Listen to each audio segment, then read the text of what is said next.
Hello, my name is Heather Pinson. I'm an administrator with the Cottages, and today we're going to show how to do a proper transfer using a Hoyer lift. This is my friend Garrett from Encompass, and he's going to show you how to use it. The last transfer that we're going to review today is using a Hoyer. A Hoyer is used when the resident you're help transferring cannot help you.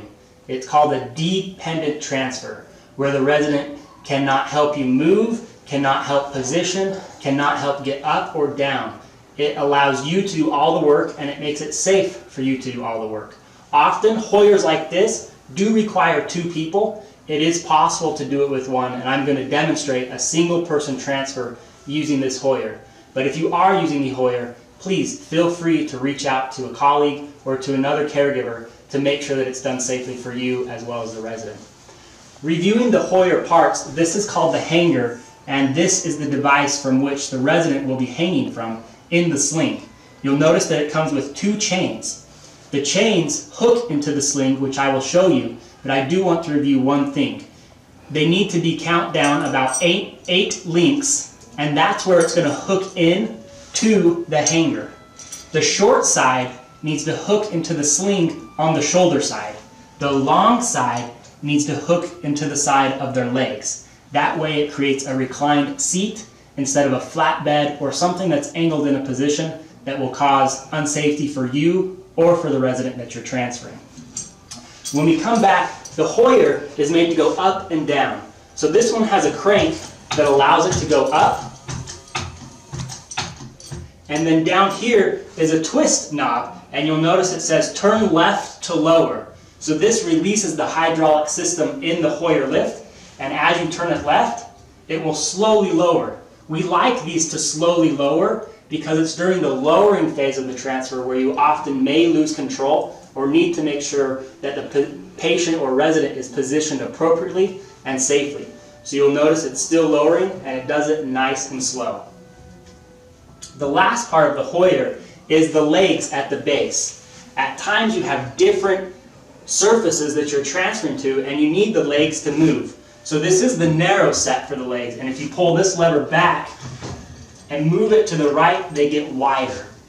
Again, it's up to your discretion whether you're going to have it at the narrow setting or the wide setting, but ideally it allows you to navigate through many different surfaces and onto many different wheelchairs or couches or different shower surfaces, and the legs can accommodate all those different surfaces you're going to be transferring to. Those are the workings of the Hoyer. Now if we transition over here, you'll see the sling. So the sling, this sling is designed for the hole, that's where the butt is going to go. And the top of the sling should come up across the shoulders. Again, you want it to be at least to shoulder height to give them proper support. You'll notice this particular sling does not have any neck support. If the resident does not have a strong enough neck to hold up their head, someone will have to be there to provide support, or you'll have to be aware of that to be assisting with their neck as well. But again, the hole in this sling should be designed where their butt's going to go, and the top needs to be at least at shoulder height for safety of yourself as well as the resident. With the resident in a lying position, I'm going to roll the sling up just a little bit to assist in getting it under them. Again, we're assuming that this resident can't help in a lot of ways. So I'm going to help bend their knees up and use my hand to keep them there. And just as we've talked about before, if I can control their hips, which I can through their knees, I can really easily get them into a rolled position. So I need to roll them away so I can slide the sling under me. But you'll notice if I roll away, how far I'm going to be leaning. So before I do that, I'm going to want to actually scoot her towards me in the bed to keep myself safe. So I'm going to move the sling to do that. I like to start at the hips, and I would just come underneath the hips and raise them and scoot them over, come to the shoulders, raise and scoot. It's a multi-step process. And if you do it starting from the hips, that's where the center of their body is, and scoot them to you, and then their shoulders, you can actually transfer a fairly large individual somewhat reasonably easy by yourself. So now that she's in a safe position for me to roll to her side, I'm going to bring the sling back up. So again, I'm going to help guide where that hand's supposed to go, and at the knees and the shoulder, I let the resident know where we're going. We're going to roll to your right side on 3. 1, 2, 3. And then I have all this space to put the sling underneath. And again, when I'm putting it underneath, I want to make sure the top part is at least at that shoulder height. That's the most important. And once that's under place where I like it, I can help her roll back over. And then I'm going to bring her and roll her towards me to pull that sling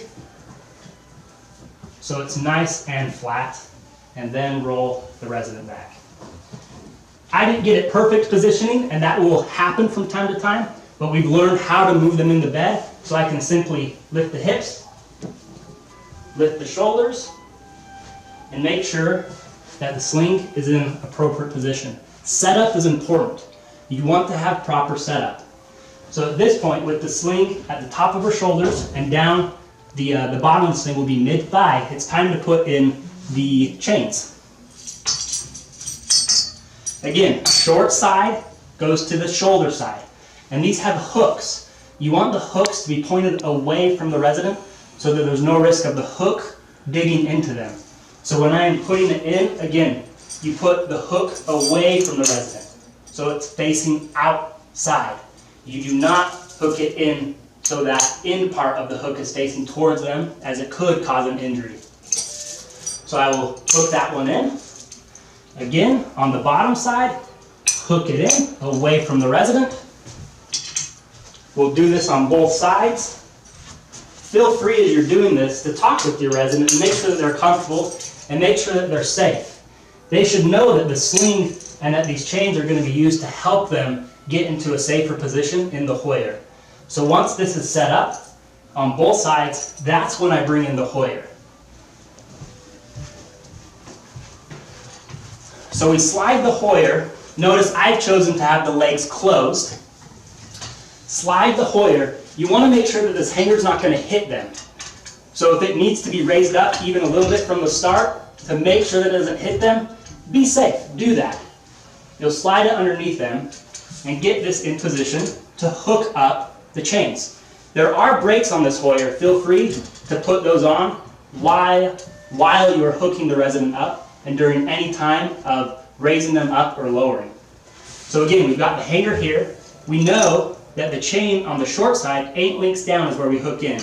You'll notice I've raised it up too high, and that's okay, because you can just lower it down. And again, we like it to go slow, so we're not going to injure the resident. And when it's in position, just go ahead and twist that knob back to the right to lock it in place. And then 8 link down, we can hook it in on this side, as well as this side. And now you're ready to raise them in the Hoyer. So with it hooked in, I start cranking. And it's kind of a slow process, and that's okay. It gives you time to make sure that everything's in a correct position. I often like to have the residents just cross their arms over their shoulders to keep them out of the way. And I want you to keep cranking up until their butt clears the surface. What we don't want to have is any friction or where we're sliding them when their butt's still on the surface, because it could run the risk of skin tears. So once she's clear, you notice that I can pretty freely push her back and forth. I'm going to choose to go up a couple more cranks just to make sure I've cleared it. What you'll notice now is her feet are on the surface you're transferring from. That's where you're going to get a lot of friction or resistance. So I like to start here and move their feet so they're just off the bed, at which time I'm taking off the brakes and I am sliding her out. And you watch, just make sure they're safe, you do it slow, and she should clear the bed nicely. So you'll notice the importance of having the short side towards the shoulders. That way it creates this seated position instead of a reclined position or a position where the resident might fall out. She should be pretty well back there with her hips, that there's no risk of the resident falling out at this point. So moving the Hoyer towards the wheelchair, Again, just nice and slow.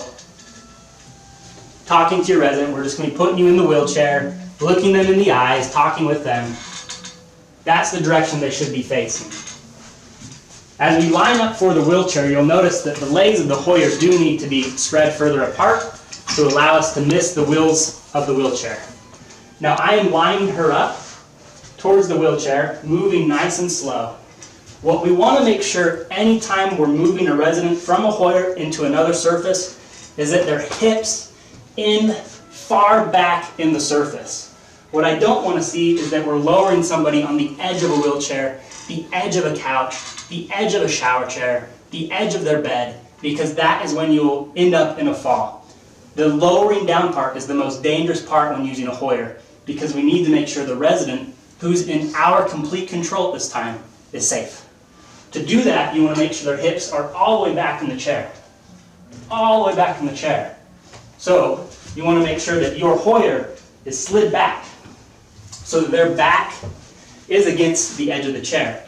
When they're lowering, because of the shape of the sling, they're going to be in a reclined position and have the tendency to scoot forward. So that's what you have to protect for and block for. I like to bring my knees in and block at their knees.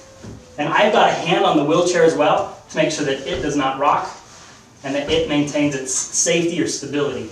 So I've got my leg here controlling her knees, which are pushing her hips backwards. I've got my left hand on the armrest of the chair. Now I can come in and simply lower. The resident should almost feel a little crunched, and that's fine. I want to make sure they're back in the chair. As soon as they're safe, I can step out, continue to lower them. Watch out for the hanger on their head.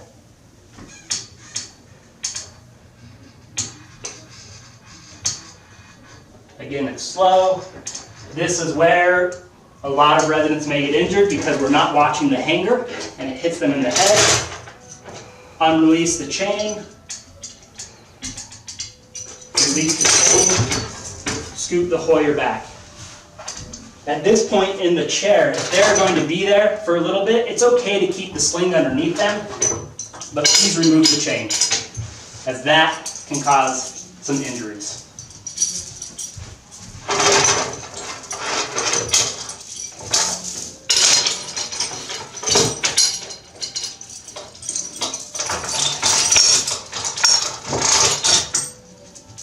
And that is how we use and transfer with the Hoyer.